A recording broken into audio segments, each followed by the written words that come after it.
नमस्कार, मेरा नाम है राज। स्वागत है हमारे यूट्यूब चैनल पे। कभी ना कभी तो आपको पर्सनल लोन का ज़रूरत पड़ेगा।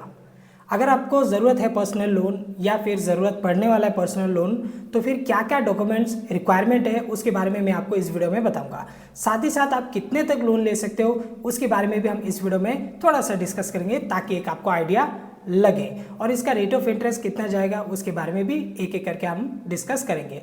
तो वीडियो को आप लोग क्लास तक जरूर देखना। चैनल पर नहीं हो तो याद से सब्सक्राइब जरूर कर लेना, क्योंकि ऐसे इंफॉर्मेशन वीडियो मैं आप सभी के लिए लाते रहते हो। तो चलिए शुरू करते हैं। सबसे पहले मैं आपको डॉक्यूमेंटेशन के पहले अगर मैं आपको बताऊं तो HDFC बैंक पे अगर आप पर्सनल लोन लेने के लिए जाएंगे तो आप 50,000 से लेके 40 लाख तक आप लोन ले सकते हो HDFC बैंक से। ये आपका पर्सनल लोन।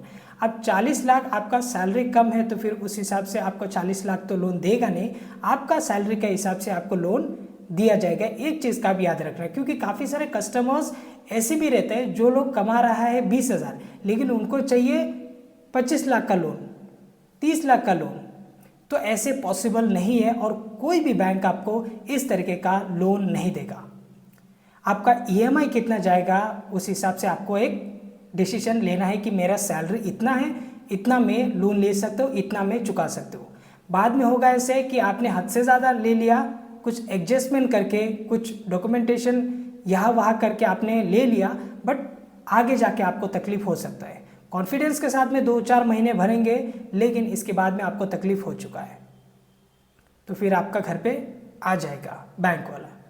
तो इसकी वजह से आपको ध्यान रखना है, आपका सैलरी जितना है उस हिसाब से आपका घर का जो खर्चा है वो भी चलना चाहिए। उस हिसाब से आप बैंक लोन पे जा सकते हो। ये पर्सनल लोन लेता है इसकी वजह से, क्योंकि कभी कभार ज़रूरत पड़ जाता है तो फिर उस हिसाब से पर्सनल लोन ले लिया जाता है। अमाउंट की अगर मैं बात करूँ तो 50,000 से लेके 40 लाख तक आप ले सकते हो। और ईयर की अगर मैं बात करूँ तो 1 साल से लेके 5 साल तक आप ले सकते हो पर्सनल लोन।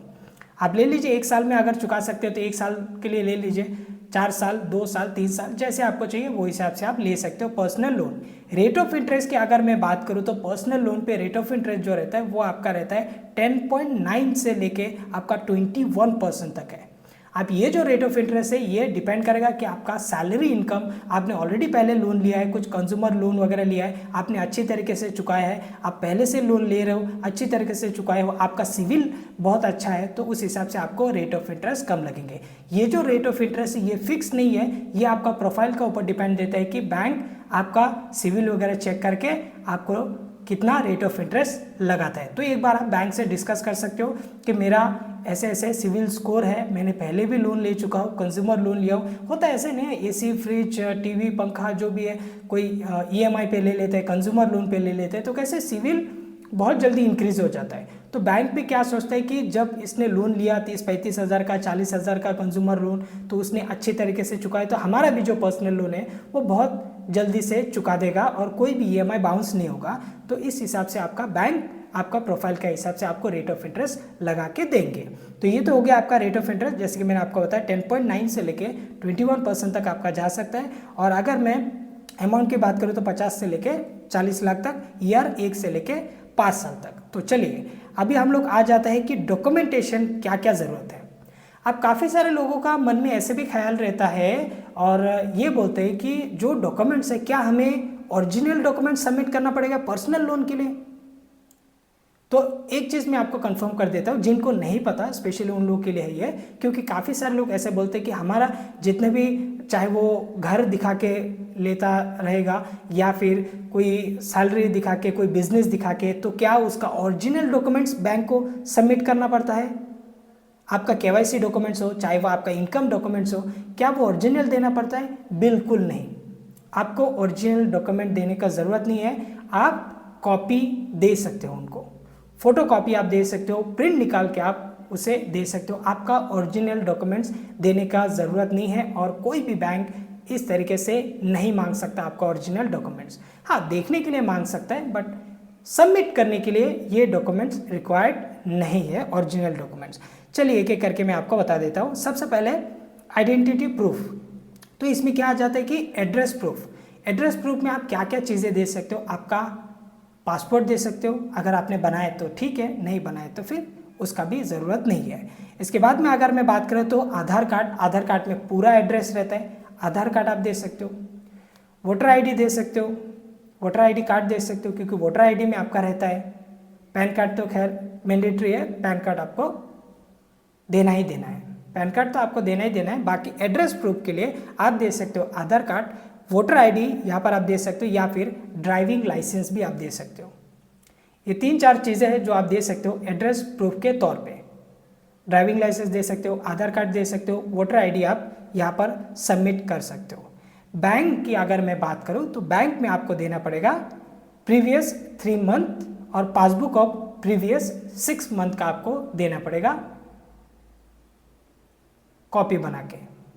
हो गया, बैंक का हो गया। स्टेटमेंट का अगर मैं बात करूँ तो आपको 3 मंथ का आसपास आपको स्टेटमेंट दे देना है, जितना मांगता है। हर बैंक का एक अलग अलग रिक्वायरमेंट रहता है उस हिसाब से। तो 3 मंथ का आपको स्टेटमेंट आपको दे देना है प्रीवियस का, और प्रीवियस पासबुक का आपको 6 मंथ, ये चल जाएगा आपका। सैलरी स्लिप की अगर मैं बात करूँ, अगर आप लोग कहीं कंपनी में जॉब कर रहे हो तो फिर आपको सैलरी स्लिप मिलता रहेगा।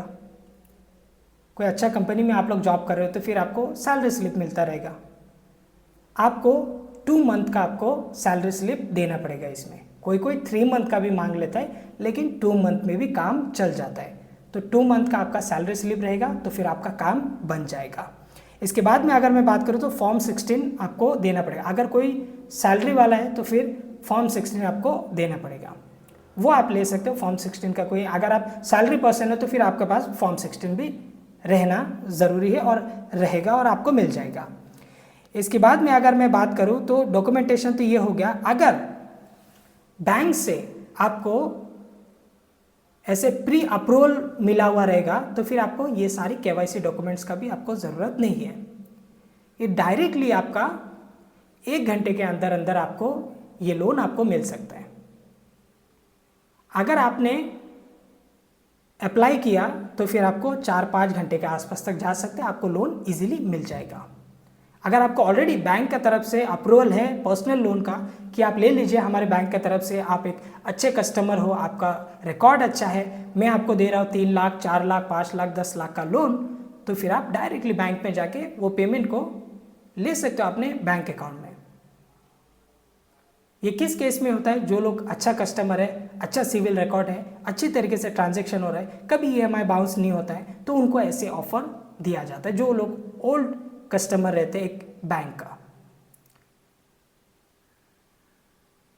तो ये जानकारी आपको कैसे लगा कमेंट सेक्शन में मुझे लिख के जरूर बताना। उम्मीद करता हूँ आज की वीडियो आप सभी लोगों को पसंद आया होगा। पसंद आया तो लाइक शेयर जरूर करना। Thanks for watching. जय हिंद, वंदे मातरम।